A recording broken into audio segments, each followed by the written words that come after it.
ओम गुरुवे नमः। सचकृतार जोगी पीर धाम से गुरु प्यारी साध संगत को जय गुरु पीरों की जोगी नाथों की कहते हुए जानेंगे संगत सवालियों का पूछा गया एक प्रश्न। दास को जो पूछा है कि सपनों में जो दर्शन होते हैं कोणारी के या लगदाता जी के या दास पाक जी के, राम जी अंदर जी के, कृष्ण जी के, जो भी अपने राधे इष्ट हैं, अगर उनके सपनों में दर्शन हो तो क्या वो ओरिजिनल प्रत्यक्ष दर्शन माने जाते हैं या फिर ऐसा क्यों होता है, उसका क्या मतलब जानना चाहिए। इस बात में प्रकाश डालेंगे क्योंकि बहुत सारी दुनिया के लोग ऐसा समझते हैं हमें रात को सपना आया, माता रानी के दर्शन हुए या कोणारी के हुए या लगदाता जी के हुए या और किसी राधे देव के हुए, इसके पीछे का ज्ञान समझेंगे। इस सपनों में होने वाले दर्शन को दर्शन आभास कहते हैं और भगवान के दर्शनों को जब वो सारे आराध्य इष्ट अवतारी पुरुष संत जो माया से परे हैं, परिपूर्ण है, उनका दर्शन जब होता है तो प्रत्यक्ष दर्शन होता है। तब एक करंट सा हमारे शरीर में दौड़ता है, हमारे जिसको हम लूण कंडे कहते हैं पंजाबी में, और रोम रोम में हमें उसका रोमांच फील होता है और वो ऐसा एक्सपीरियंस होता है जिसको हम शब्दों में बयान नहीं कर सकते, क्योंकि अनिर्वचन भगवान अनंत बेअंत असीम है। तो ऐसे ही वो दर्शन क्या है, प्रत्यक्ष दर्शन है। जब कोई उसको करता है जहाँ उसकी अवस्था जब वो सारी साधना वो कर चुका होता है तब उसको प्रत्यक्ष दर्शन होता है। उससे पहले उसको एक कामिल गुरु चाहिए, पूर्ण सदगुरु।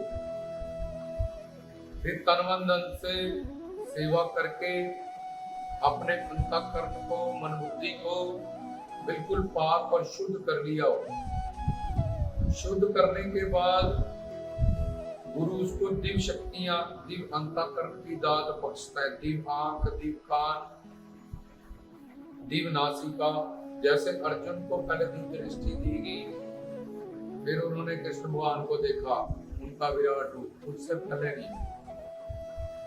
ऐसे ही मन शुद्ध होने के बाद भगवान अल्लाह ताला खुदा गॉड वाहिगुरु गुरु के माध्यम से, क्योंकि महात्मा और परमात्मा जब पूर्ण गुरु के पास सच्चित आनंद, ये तीनों शक्तियां, जिसको शिव शक्ति कहते हैं, स्वरूप शक्ति कहते हैं, इसके अधीन फिर सब शक्तियां रहती हैं।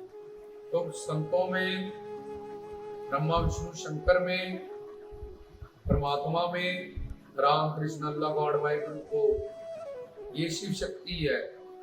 वह गुरु के माध्यम से, वही परमात्मा महात्मा के माध्यम से अपने मुरीदों को या चेला चेलियों को या भक्तों को वो शक्ति कृपा से देता है। तभी कहते हैं कृपा से भगवान मिलेगा।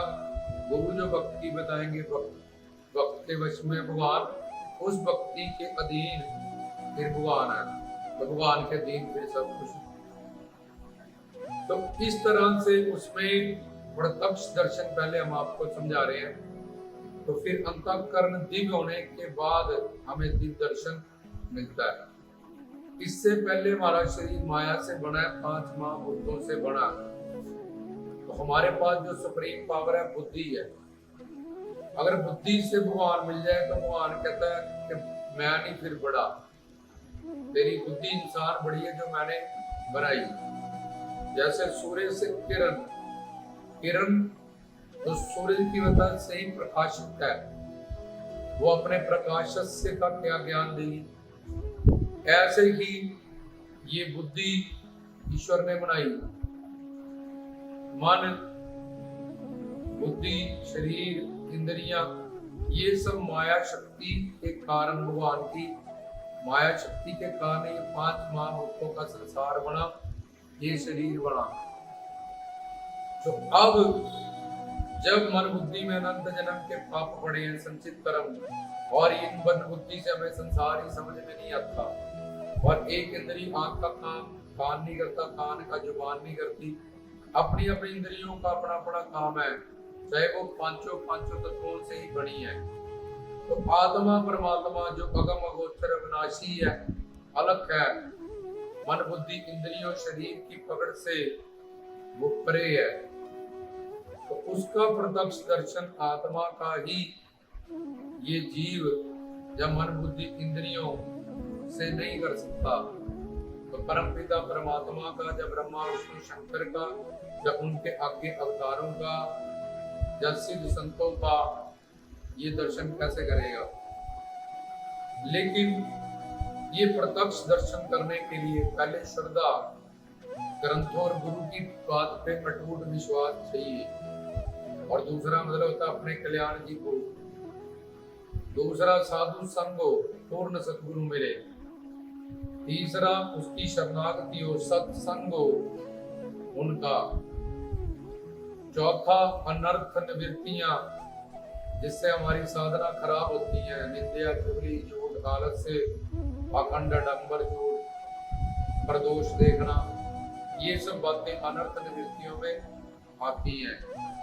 जहाँ भगवान पे दोष लगा देना कि मेरी किस्मत खराब है, जब समय आएगा होगा, जब भगवान चाहेंगे सब कुछ करा लेंगे अपने आप, ऐसी बातें कह के जब भगवान पे, जब समय पे, जब किस्मत पे दोष देना, ये सब अनर्थ निवृत्ति है। अनर्थ निवृत्तियों के बाद निष्ठा, निष्ठा के बाद निष्ठा आता है वही विश्वास जो पहले डामाडोल था, यहाँ पक्का आया था। उसके बाद रुचि, इंटरेस्ट कि मैंने भगवान को पाके ही रहना, जैसे मछली पानी के बिना तड़प जाती है, ऐसे ही उस साधक की जो रुचि है वो भगवान में लिंक जुड़ जाती है, उसको रुचि कहते हैं। कि अब वो सिर्फ भगवान की, गुरु की, ज्ञान की बात ही सुनता है, संसारिक बातें उसको अच्छी नहीं लगती, कांटों की तरह चुभती है उसके, क्योंकि इंटरेस्ट हो गया, उसकी श्रद्धा पक्की होगी। उसके बाद आसक्ति, संसार से जो उसकी अटैचमेंट थी, आसक्ति मतलब कि वो विराग और त्याग, विरागी हो गया उसका मन, और संसार से जो रजतम सत इंद्रियात्मक माया के भक्ति वस्तुओं से जुड़ा था, उससे मन विरागी हो गया उसका, क्योंकि जितने % विराग होता है 19% श्रद्धा पक्की होती है, 19% हरि गुरु और अपने आराध्य इष्ट से अनुराग होता है। तो अब यहाँ तक आ गया साधक, आसक्ति से फिर भाव प्रकट होगा, ओरिजिनल वाला। पहले भोले भाव मिले रघुराया, जिन्हें प्रेम कियो तिन्हीं प्रभ पायो, जन्ना जाट भोले भाव से भगवान को पा लिया। तो फिर भाव से प्रेम का जन्म होता है, तो प्रेम के वश में भगवान कहते हैं, जिन्हें प्रेम कियो तिन्हीं प्रभ पायो। ये प्रेम एक शक्ति है जो भगवान हमें गुरु के माध्यम से देता है। बाइबल भी कहती है love is God, God is one, या गॉड इज लव। सच्चिदानंद को आनंद मतलब प्रेम। जपजी साहिब पढ़ो, फिर श्री गुरु ग्रंथ साहिब, वो भी जपजी साहब से 5वीं वाणी आनंद साहिब की। यहाँ पे भी हक अल्लाह कहते हैं, इश्क हकीकी कहते हैं। हक का मतलब सच, प्रेम, आनंद, शांति, सुकून। तो ये इस तरह से हमें प्रत्यक्ष और ओरिजिनल वाले लखदाता जी के, जब होना हरि के, जब सिद्ध संतों के, जब अपने आराध्य इष्ट देव के दर्शन होते हैं।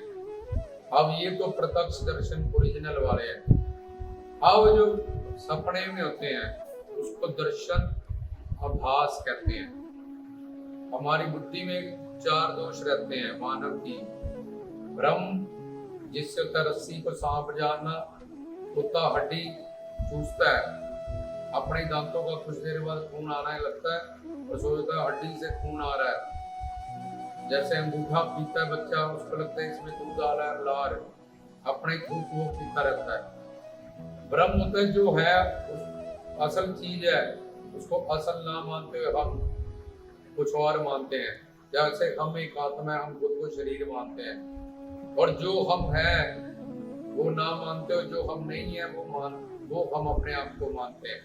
जैसे अंधेरे में पड़ी रस्सी, जिसको हम सांप मान ले, तो रस्सी सांप नहीं है, हमने रस्सी को सांप मान लिया और वो रस्सी थी, ये नहीं माना। तो इसको ब्रह्म दोष कहते हैं।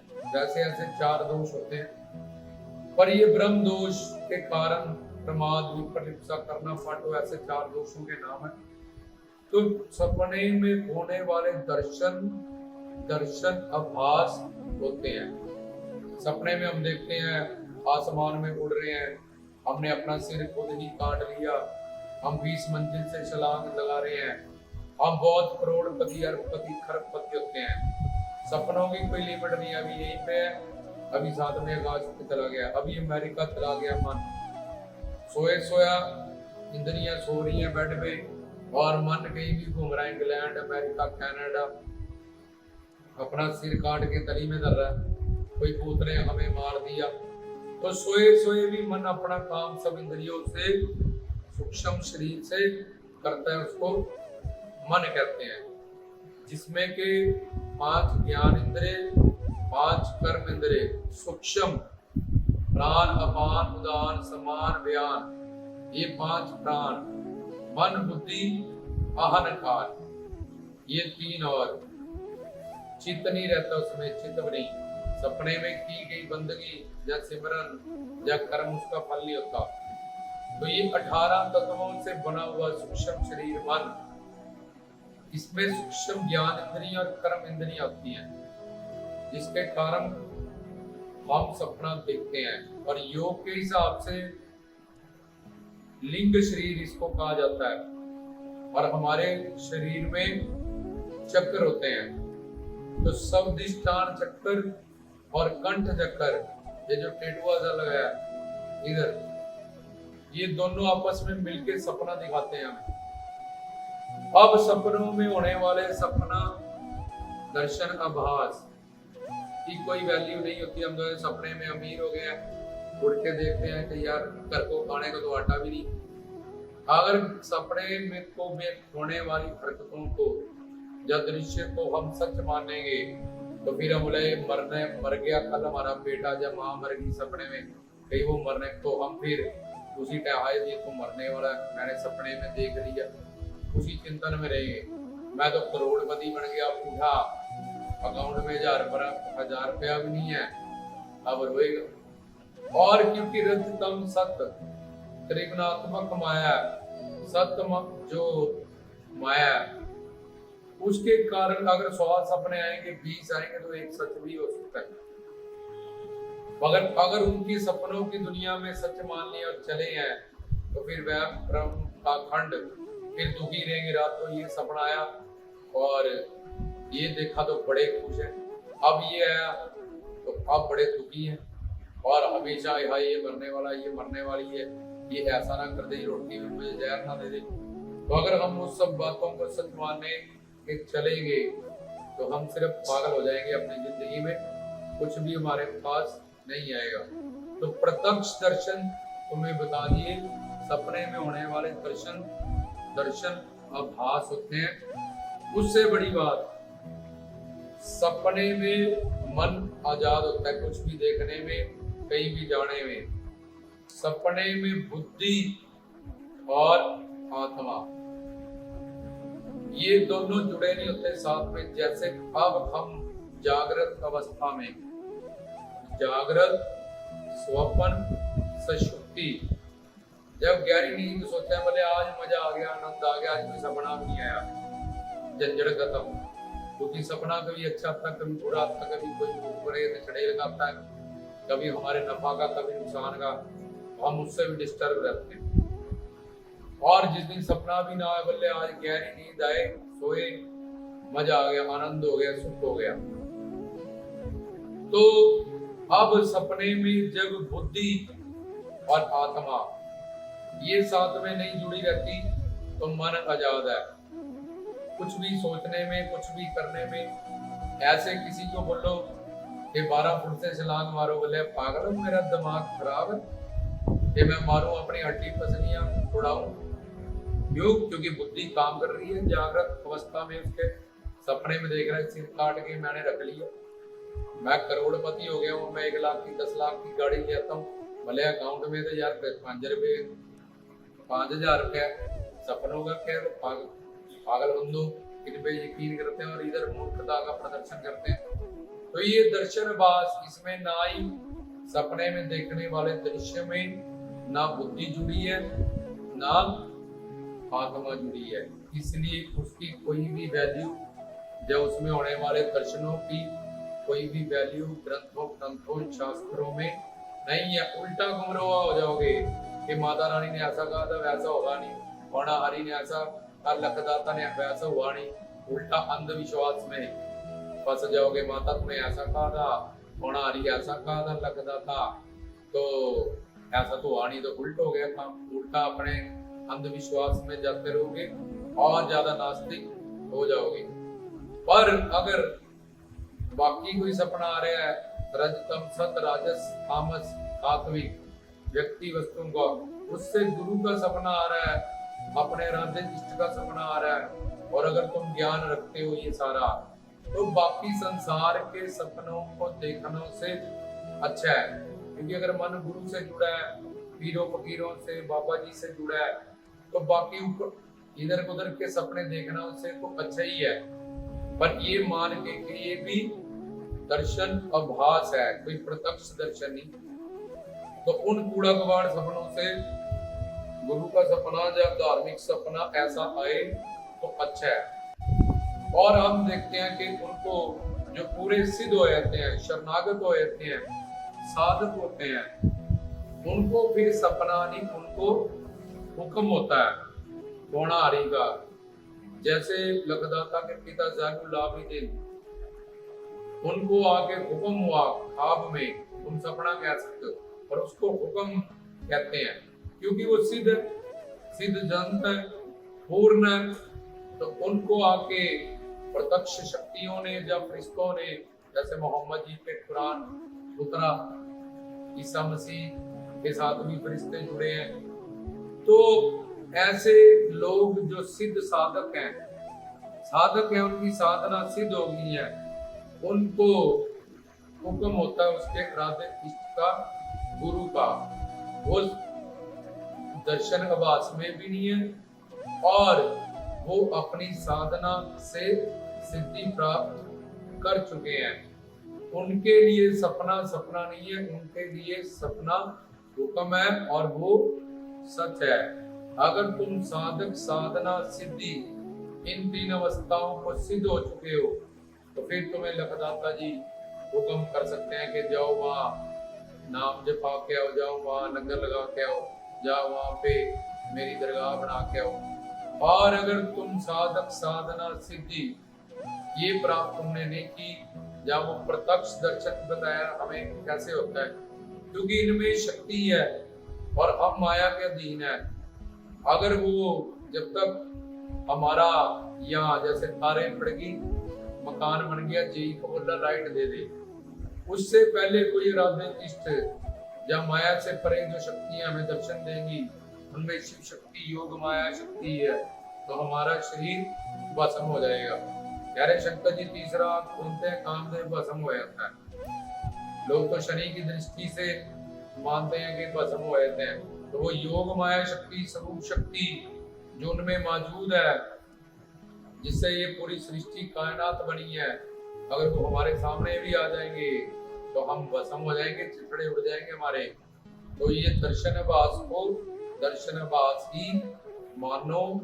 दूसरी बात, इधर उधर के सपनों से अच्छा है अगर धार्मिक सपना तुम्हें आए, सात्विक विचारों का आए।